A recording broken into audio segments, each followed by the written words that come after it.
again, we can't escape life without distractions, or we can't live life and escape distractions.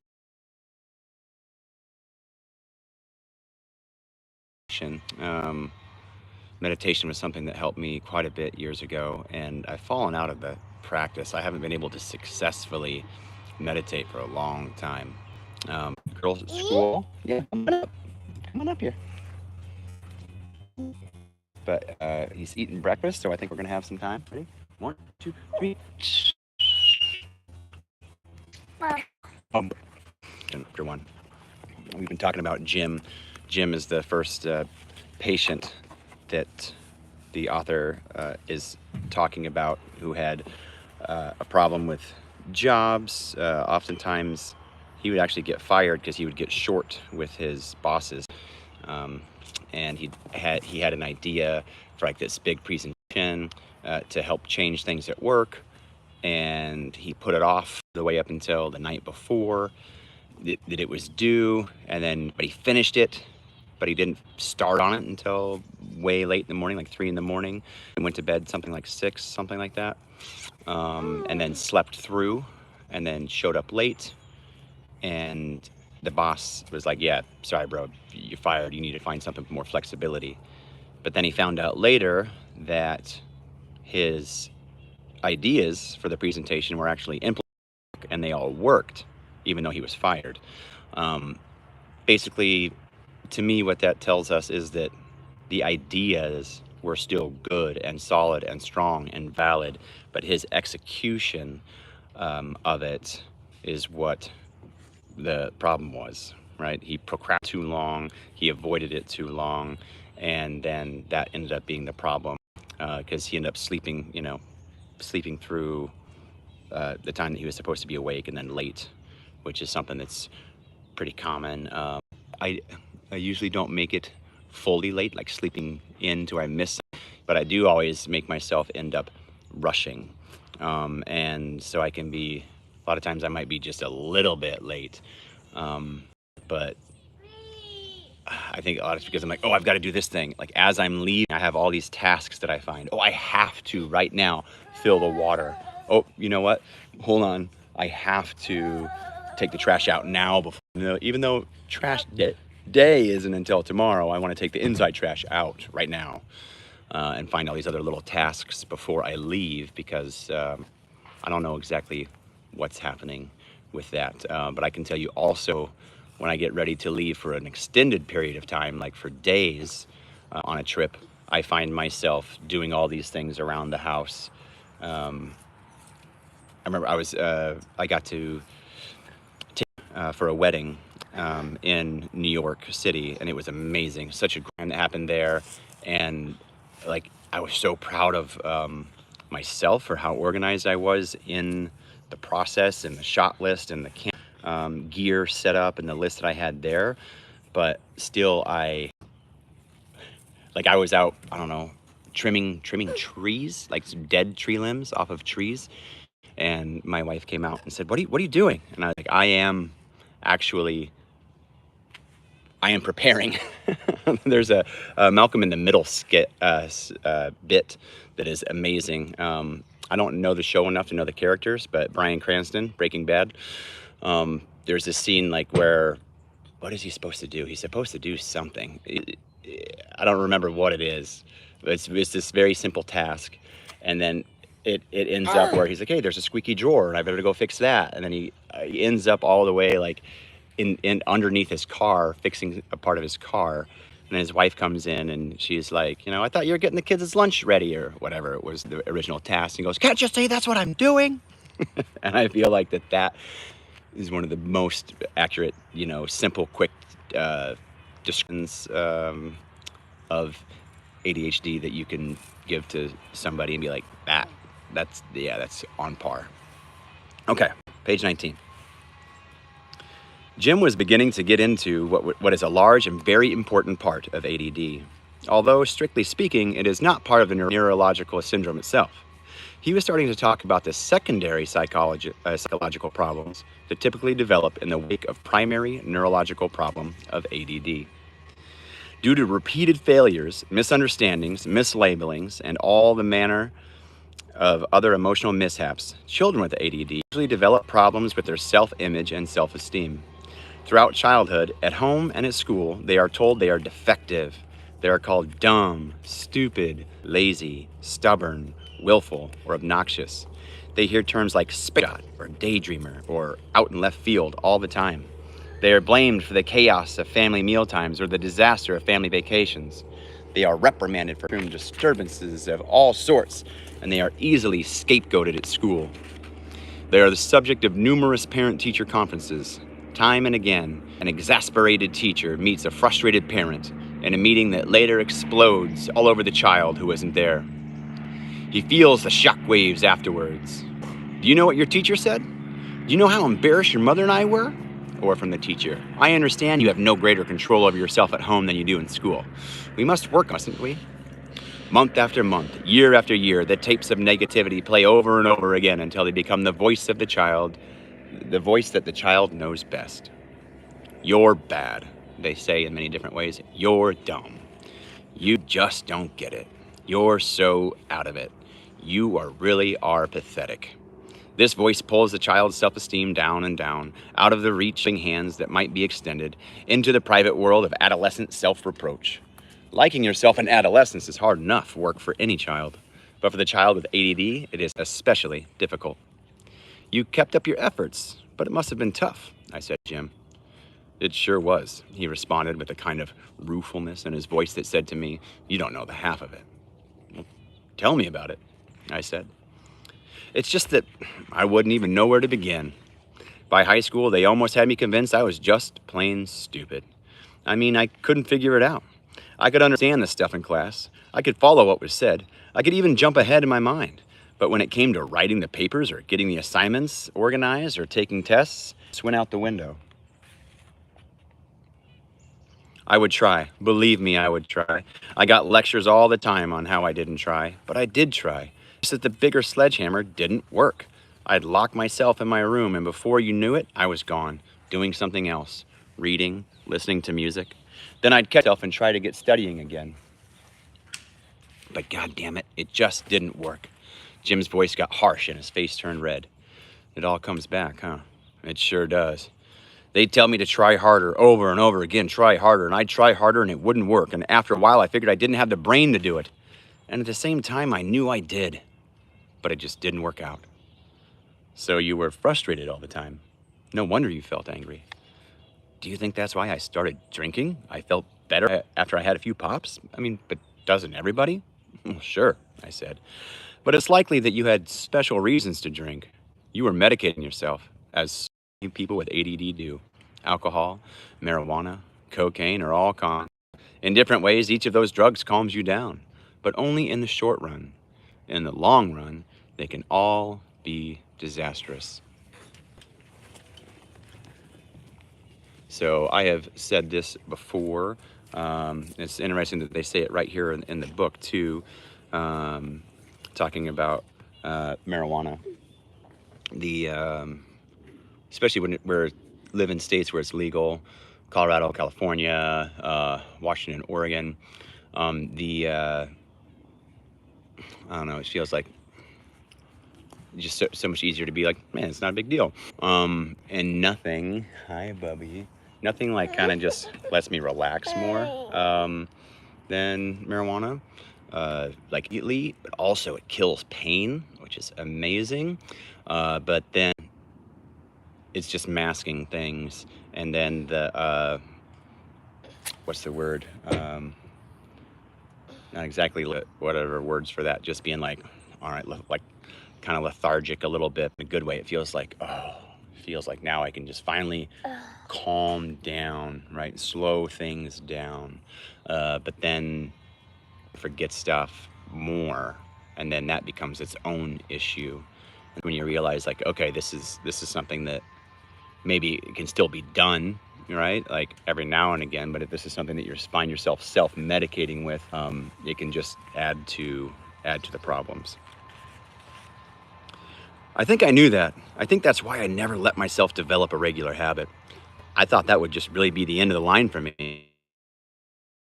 Kane, that juiced you up. There you go. What do you want? So I just had, I can't tell if this is fuzzy or not. Is anybody on here? There's one person watching. I just had a disconnect. Has the signal been okay? I'm out here with good signal. It should be good to go. But now I see that I'm in a spot working just fine. But that makes me think that it's not. So we're just going to continue and pop on here. Let me know if it's too choppy, if it's too distracting. Okay, so where we were at. Why cocaine? I thought that juiced you up, Jim asked. Well, it does for most people. For people with ADD, however, it helps them focus. So without knowing it, when they use cocaine, they are medicating themselves. No kidding. Anyway, I'm just glad I found out about this before I let my health get away. Well, how did it affect your relationships with other people? I asked. Well, I didn't think about it at the time, but all the things we've been talking about got in the way with friends and girls and everyone else. I wouldn't listen. I corrected him.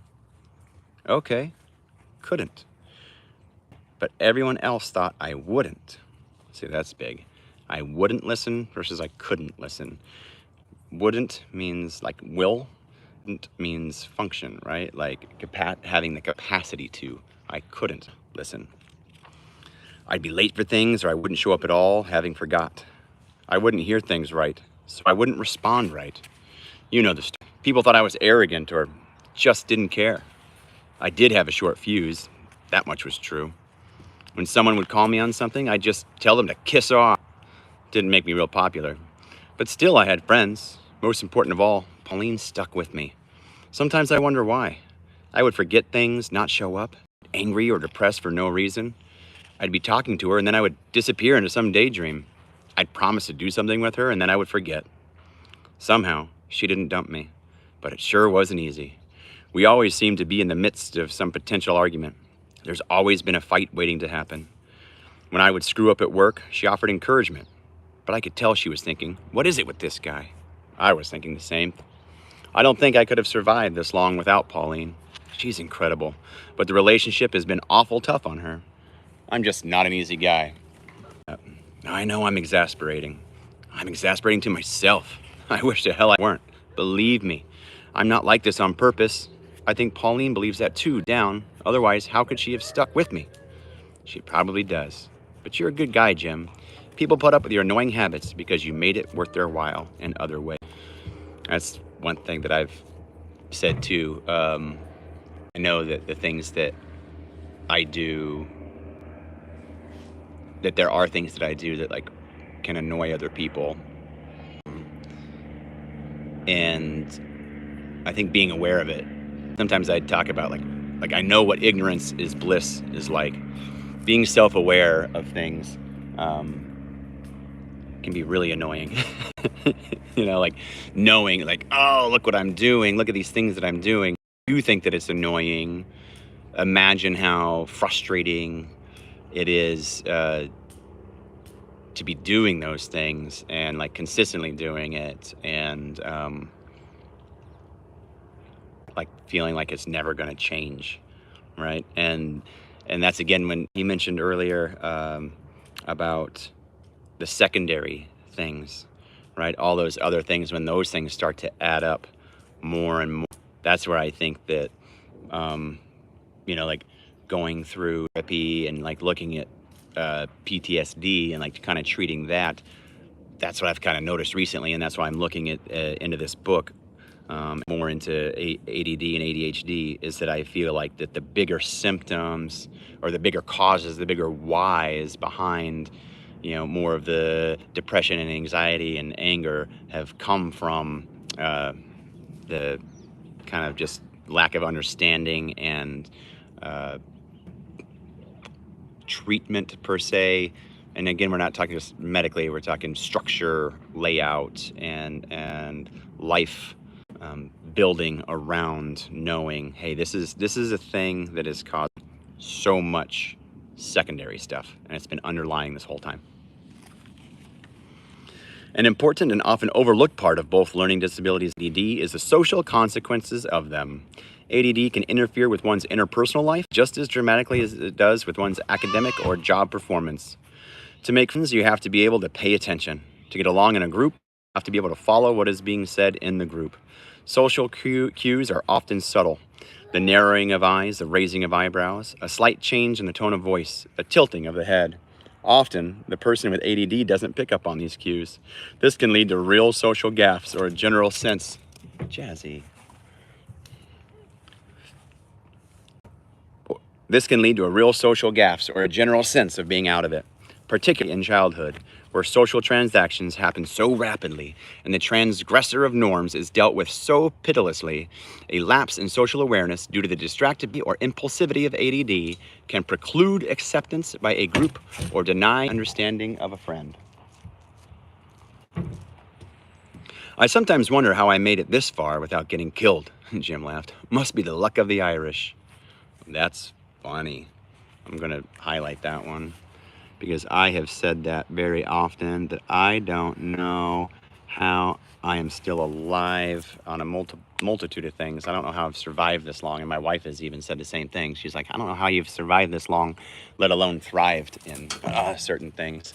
And then that's where I believe that I don't know if we'll get into the hyper-focus type stuff here, but and then again, like the daydreaming and just seeing everything that allows it seemed to, at least in my experience, for some, you know, ability to excel at certain times. But again, it's all catching up in this middle-agedness. Must be the luck of the Irish. Could be. Maybe you learned little tricks along the way without even knowing it. In a sense, having ADD was a part of your ethnicity too. It defined how you were. It was in your bones, just as much as your Irish heritage did, but in different ways. Jim's treatment lasted about a year and included psychotherapy once a week, as well as small doses of medication. The psychotherapy was more like coaching than traditional psychotherapy, and that it was educational, informative, directive, and explicitly encouraging. I'm going to highlight that too. Educational, informative, directive, explicitly encouraging. I cheered Jim on from the sidelines. I helped him build a new understanding of himself, taking into account his ADD, and I helped him build ways of organizing and structuring his life so that ADD wouldn't get in the way so much. As we were just talking, organizing and structuring his life so that ADD wouldn't get in the way so much.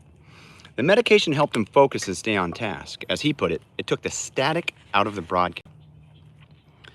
We will discuss treatment in detail in Chapter 8, but as an introduction, here is a synopsis of the most effective components of treatment. Note, while the medications used for ADD can provide remarkable help, they are not the whole treatment by any means. A comprehensive program works best. Synopsis of treatment of ADD. Diagnosis. Number 1. The first step in treatment is making a diagnosis. Often, this carries with it a considerable relief as the individual feels, at last, there's a name for it. The therapy begins with the diagnosis. Education. The more one can learn about ADD, the more successful the therapy will be. A thorough understanding of what ADD is allows you to better understand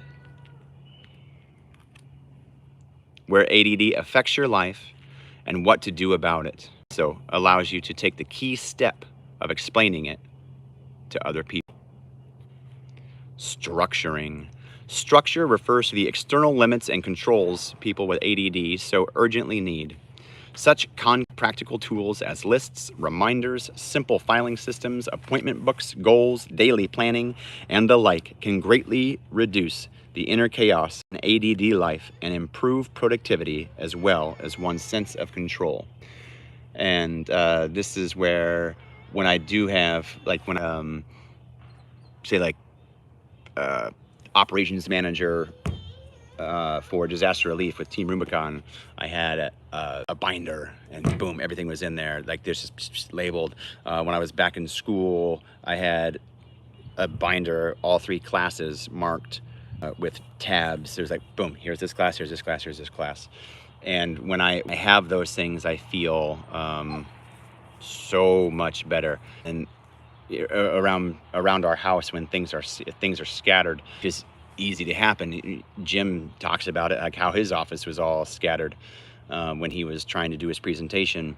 And I think that's one of the things that's so hard is, say we have a hard time organizing things, but then we can be so much more efficient when things are organized. And when things are not, all those things, like I've said it, that they pierce like needles. Each thing that's like out of place, it seems a needle that comes in and pierces my psyche, right? And so then if I'm trying to do something I need to focus on, I've got these needles coming in. There's all of this, you know, still working on, but it's crazy how much that changes some things. Coaching and or psychotherapy. The person with AD will greatly benefit from having a coach, someone standing on the sidelines with a whistle around his neck, calling out encouragement, instructions, and reminders, and in general, helping to keep things going on task. And people with ADD thrive with this sort of structured encouragement, and they feel lost without it. Group therapy can provide this most excellently. Traditional psychotherapy may also be indicated if depression, problems with self-esteem, or other internal problems exist. 5, medication. So right here we're showing that medication says medication shows up as number 5. So like the last thing. So for people, like as I've been talking about looking into ADD more, people are like, no, it's a lie. Don't get on medication. Right here in this book, one of the most popular books on ADD, medication is the last step. Not saying that it's the last step of what you need to be doing. The practitioner may diagnose or may prescribe that right away, but he's just showing as far as a list of importance, it shows at number 5. There are several medications that can help correct many of the symptoms of ADD. The medication works like a pair of eyeglasses, helping the individual to focus. It can also reduce the sense of inner turmoil and anxiety that is so common with ADD. The medication works by correcting a chemical imbalance of neurotransmitters that exist in ADD in the parts of the brain that regulate attention, impulse control, and mood.